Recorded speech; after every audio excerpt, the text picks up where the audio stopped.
মাশাআল্লাহ, কত সুন্দর দেখতে। উপরওয়ালা অনেক যত্নে বানিয়েছে। আমি ওসব কোনো কিছু শুনতে চাই না, তাড়াতাড়ি গাড়ি পাঠাও। আপনি কোথায় যাবেন ম্যাডাম? তুমি গাড়িওয়ালা?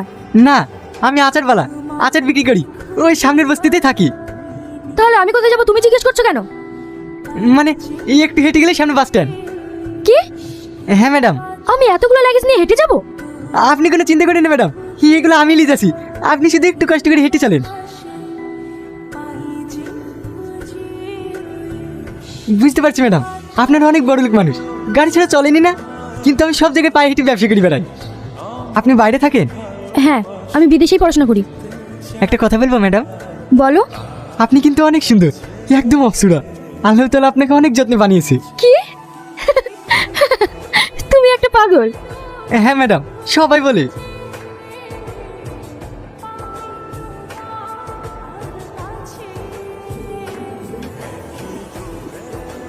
তুমি এখানে? হ্যাঁ, এই বাড়িতে আমার মা কাজ করে। ও, তার মানে তুমি রূপালী আন্টির ছেলে? হ্যাঁ, এটা আপনাদের বাড়ি? খুব ভালো হলো ম্যাডাম, এই বাড়িতে আসলে আপনাকে দেখতে পাবো। কি? আমাকে দেখতে পাবে মানে? সত্যি কথা বলতে ম্যাডাম, আপনি খুব সুন্দর, আপনাকে দেখতে আমার অনেক ভালো লাগে। পাগল একটা। তুমি কখনো প্রেম করেছো?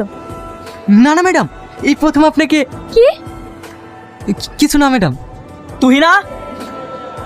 হ্যাঁ বসি। ম্যাডাম, রান্না বান্না সব কমপ্লিট, ফলও কেটে রেখেছি, আমি আসছি। আই, এই দাঁড়া, তোর হাতে ওটা কি? কিছু নেই ম্যাডাম। কি আছে দেখি? দে বলছি, দে, বিশ্বাস করে। আবার মুখ তর্ক? দে বলছি, দে দে।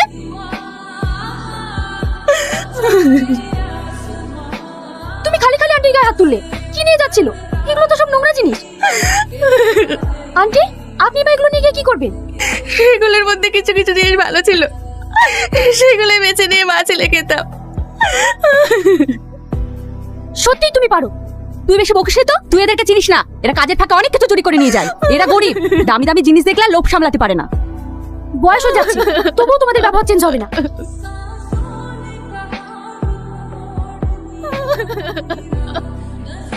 তোমার কাজ হয়ে গেছে? হ্যাঁ।